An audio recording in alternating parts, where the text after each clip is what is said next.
नमस्कार लाडक्या बहिणींनो, तुमचे पैसे येत नाहीत किंवा तुमचे हप्ते वेळेवर येत आहेत तरी सुद्धा हा व्हिडिओ शेवटपर्यंत पहा। मध्यंतरी आपल्या चॅनलवरती ई-केवायसी संदर्भात व्हिडिओ प्रसिद्ध करण्यात आलेला होता। अखेर शासनाने याबाबत जी-आर काढलेला आहे। ई-केवायसी करावीच लागणार। लाडकी बहीण योजना ई-केवायसी कशी करावी, शासनाने जी-आर कोणता काढलेला आहे, नेमकी संपूर्ण माहिती आजच्या व्हिडिओमध्ये घेऊन आलेलो आहे। त्यामुळे सर्व लाडक्या बहिणींनी हा व्हिडिओ शेवटपर्यंत पहा, म्हणजे आपले हप्ते थांबणार नाहीत। चला तर आजच्या व्हिडिओला सुरू करूया। सुरू करण्यापूर्वी आपल्या चॅनलवरती नवीन असाल, सबस्क्राइब बटन प्रेस केला नसाल तर आत्ता सबस्क्राइब करून ठेवा।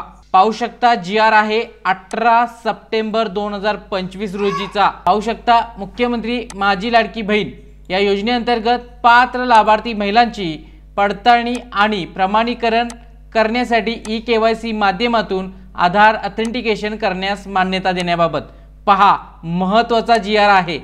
पहा, राज्यातील महिलांच्या आर्थिक स्वातंत्र्यासाठी ही योजना मुख्यमंत्री माझी लाडकी बहीण डायरेक्ट डीबीटी द्वारे पात्र लाभार्थ्यांच्या खात्यावरती 1500 रुपये दरमहा येत असतात।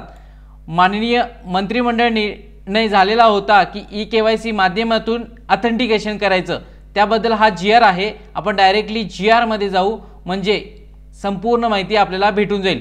प्रस्तावना तुम्ही वाचू शकता, डिस्क्रिप्शन मध्ये देत आहे। पहा, मुख्यमंत्री माझी लाडकी बहीण या योजनेअंतर्गत पात्र लाभार्थी महिलांची पडताळणी आणि प्रमाणीकरण करण्यासाठी ई-केवायसी माध्यमातून आधार ऑथेंटिकेशन करण्यास शासन मान्यता देण्यात येत आहे। पहा, आता पहा, मुख्यमंत्री माझी लाडकी बहीण या योजनेच्या पहा ऑफिशियल वेबसाईट ladkibahin.maharashtra.gov.in या वेब पोर्टलवरती ई-केवायसीची सुविधा उपलब्ध करून देण्यात आलेली आहे। ती कशी ते सांगतोच।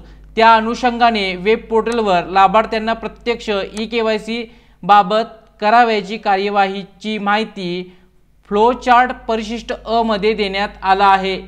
त्यानुसार सदर योजनेअंतर्गत पात्र लाभार्थी महिलांची पडताळणी आणि प्रमाणीकरण चालू आर्थिक वर्षात या परिपत्रकाच्या दिनांकापासून 2 महिन्याच्या आत पूर्ण करणे बंधनकारक आहे। म्हणजे सप्टेंबर आहे तर सप्टेंबर एंड, ऑक्टोबर नोव्हेंबर म्हणजे या 2 महिन्याच्या आत सदर कालावधीत ज्या लाभार्थ्यांनी आधार ऑथेंटिकेशन केले नाही ते पुढील कार्यवाहीस पात्र राहतील याची कृपया नोंद घ्यावी।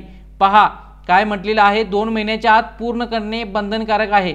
सदर कालावधीत ज्या लाभार्थ्यांनी आधार ऑथेंटिकेशन केले नाही ते पुढील कार्यवाहीस, म्हणजे कोणती कार्यवाही करतील तर अपात्र करू शकतात किंवा पैसे सुद्धा येणार नाहीत, तर कार्यवाहीस पात्र राहतील। पहा समजून घ्या। तसेच या योजनेअंतर्गत दरवर्षी जून महिन्यापासून 2 महिन्याच्या कालावधीत या योजनेतील लाभार्थ्यांनी ई-केवायसी करणे बंधनकारक राहील।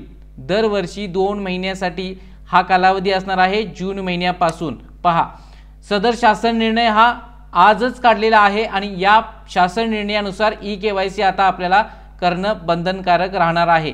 तर पहा, यामध्ये तुम्हाला वेब पोर्टलवरती कसं करायचं हे मी तर सांगणारच आहे, पण पहा फ्लो चार्ट वरती ही माहिती देण्यात आलेली आहे परिशिष्ट अ। पहा, वेबसाईट वरती जावं लागेल ladkibahin.maharashtra.gov.in। यामध्ये ई-केवायसी बॅनर वरती आपल्याला क्लिक करावं लागेल। ई-केवायसी फॉर्म उघडेल। लाभार्थ्यांनी आधार क्रमांक प्रविष्ट करायचा आहे, पडताळणी संकेतांक कोड कॅप्चा नमूद करायचा आहे, त्यानंतर आधार प्रमाणीकरणासाठी संमती दर्शवून OTP सेंड करायचा आहे। आपले ई-केवायसी या आधीच पूर्ण झाले किंवा नाही हे कसे तपासले जाईल ते इथे पहा। ई-केवायसी आधीच पूर्ण झाली आहे असा संदेश प्राप्त होईल। नसेल तर पहा, आधार क्रमांक लाभार्थ्याच्या मंजूर यादीत आहे की नाही तपासला जाईल।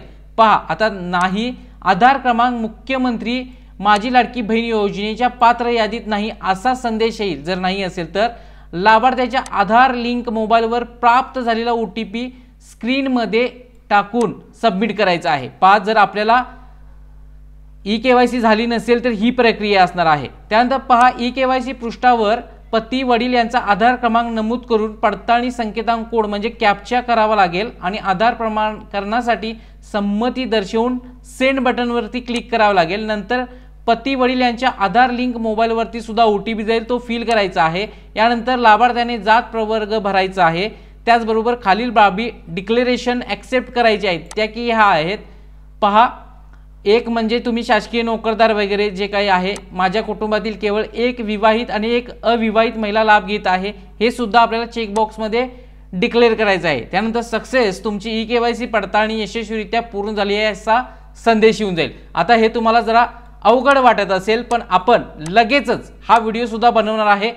ladkibahn.gov.in या वेबसाईटवरती आपल्याला जावं लागेल। या वेबसाईटवरती आल्यानंतर आपल्याला पुढील स्टेप काय असणार आहे ते ही पहा। ladkibahn.maharashtra.gov.in ही वेबसाईट आहे। इथे अजून ई-केवायसीचा ऑप्शन नाही।